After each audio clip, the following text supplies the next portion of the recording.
Well, we came out to Lytle Ranch. Milton let us out here, and they were such gracious hosts. But the specialness of this place is hard to overstate. It's in the middle of really, Beaver Dam Wash is a wash. Doesn't have much water. There is a spring that feeds the land here.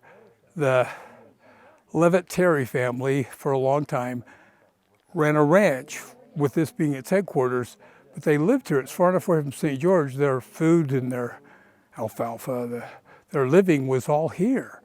And it's just incredible, and the size of the trees and the density of the shade here, like an oasis in the middle of really a very desert-like Joshua Tree, Mojave, desert area is just phenomenal.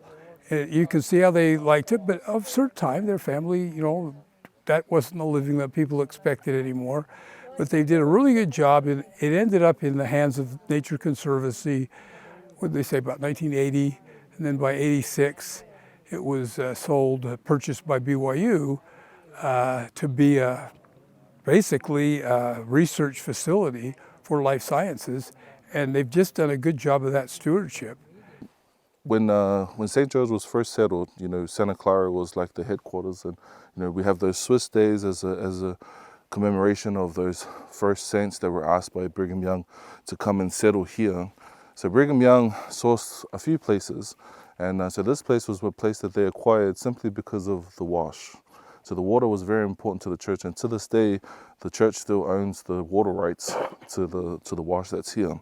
And so Brigham Young placed Dudley Levitt as the steward over the wash, and for the purpose of, if ever there was something that happened, he made sure that there was an opportunity where the saints could go where there was running water. And so there is a spring here about 5 miles, and that spring provides that wash that comes through here and then kind of makes its way about a mile down and then goes underground all the way down to the Virgin Basin River.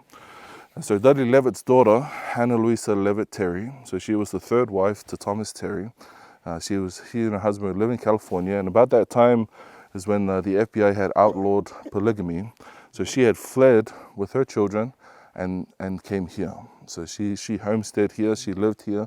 In fact, there's a plaque a little bit further down, and there's a plaque up at the bunkhouse that kind of commemorates some of her efforts. And so she lived out here about 1889 to about 1912.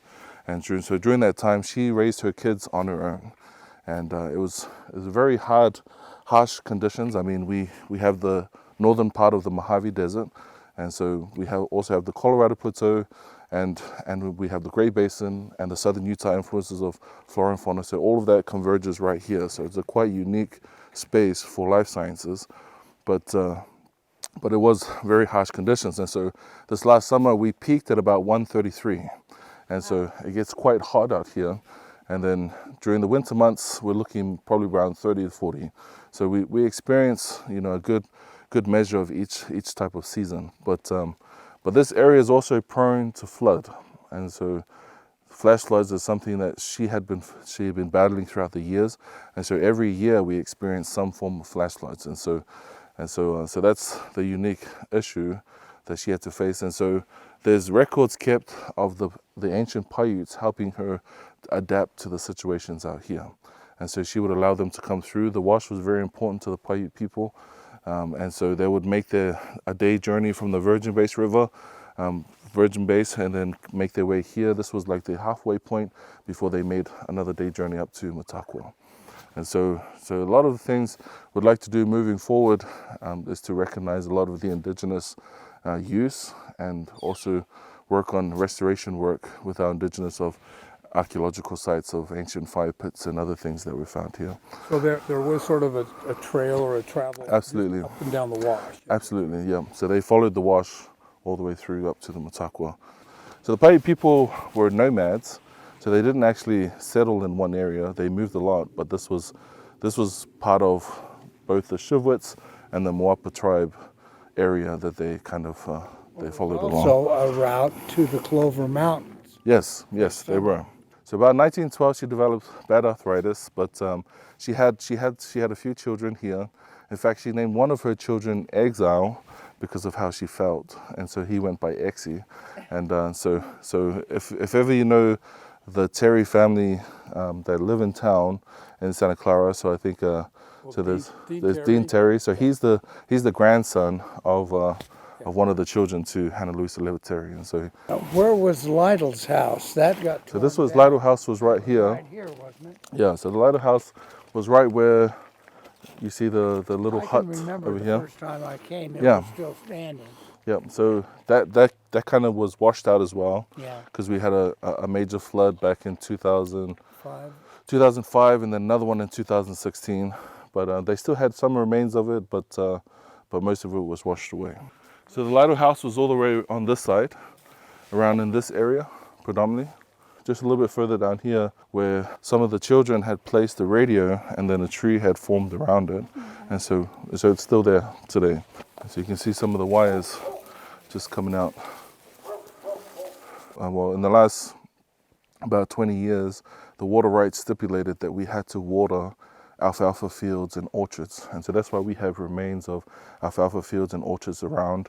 It's all because we had to do that. And so about a year ago, the laws changed. The laws now stipulate that if we're willing to conserve an area, then we can maintain our water rights. And so the BYU's very particular on making sure that we keep the water rights. I felt it was very wasteful. We were just watering these places for the sake of keeping them, but not really using the alfalfa fields, not using the crops, not using the orchards.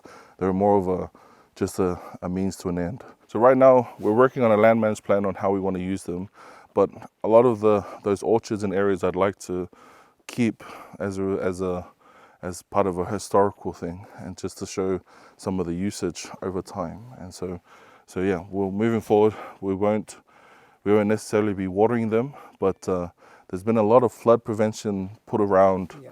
And so that affects the natural channel of where the water wants to go. And so we still have one beaver, but we're hoping to introduce more beavers. So over time, we'll establish that natural flow again, and we'll actually have it coming through the preserve rather than on the outside. A lot of the habitat and species cannot thrive if it's always being, I guess, overturned by human hands, right? And so the hope is moving forward that we have more of a nature preserve where things are left the way they are, and then we can have a lot more species thrive. And so we've had a lot of classes come through, the herpetology, the mammalogy classes. They've come through and they've been able to identify a lot more species because of this. And we're hoping that a lot more will be introduced as they are left untouched. Now, interesting, anyone seen that Skinwalker Ranch? Yeah? So you know where that is located on the map in Utah? So it's out by, Winter Base, so it's more of the top right-hand corner of Utah. And so their theory is that's a haunted area because of the radiation and things that took place, mostly from here, Area 51, all of the bombing and the test sites. But it's interesting because if you look at the map, so where they say that radiation kind of traveled and then, that's where all those supernatural things are happening. Well, we're right next door. So that's like the first of it is here. And so it's interesting because so I'm not saying anything in particular, and my wife's like, when we go outdoors, she's like, I feel like something's watching us. And I just said, I've just accepted that there's something watching, and I just let them do what they need to do, and I'll go do what I need to do, kind of thing. I was just like, hey, how's it going? But in saying that, like, so the lands are very sacred, and the more harm you do to the land, there is a way of it coming back and then kind of resetting itself. And so it's important that we understand how much damage we do if we try to settle or try to do different things. But it's important that we allow the natural habitat to thrive and that we don't disturb it too much. And so there's much we can learn from a wide spectrum of species as we interact with the environment and work with them rather than against. So yeah. So we have in each campsite areas we do have fire pits inside each, so you can make a fire and things like that.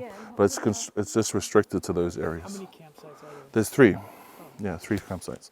So there's campsite 1, this is part of campsite 2, and then campsite 3 is the next site over here. So we have two toilets, 2 showers right over here, and then there's a pit area which is a separate accommodation and bunkhouse. So if you can go to lytle.byu.edu, that's our website, and then on there it'll have some basic information.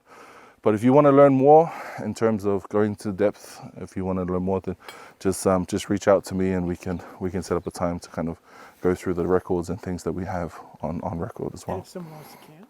And someone wants to camp, you just make a reservation online on that same website. Yeah. So we've improved the website, so now we have all the resources on there to kind of give everyone opportunities. Are you charging for the campsites now? We are charging for campsites, and Started doing that. yeah, so they've charged when I came in, so it's been ongoing, but it was only exclusive to BYU students, so it was never open to the community.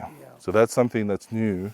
So now we've opened it up, we've changed the structure, and we've allowed people, so they could even use the bunkhouse if they wanted as well. Yeah, so as long as it's not coinciding with times that the students are coming. I mean, there's a lot of downtime in between on the off-peak season when they're not in school, and so those are the opportunities people can come through, and before they discourage people from having, family reunions and stuff like that, and I'm the opposite. So this land is very sacred, but it's also very important for us to kind of teach as well, and so we want to be a resource and a good neighbor to our community, so I've opened it up for everyone to use. Okay.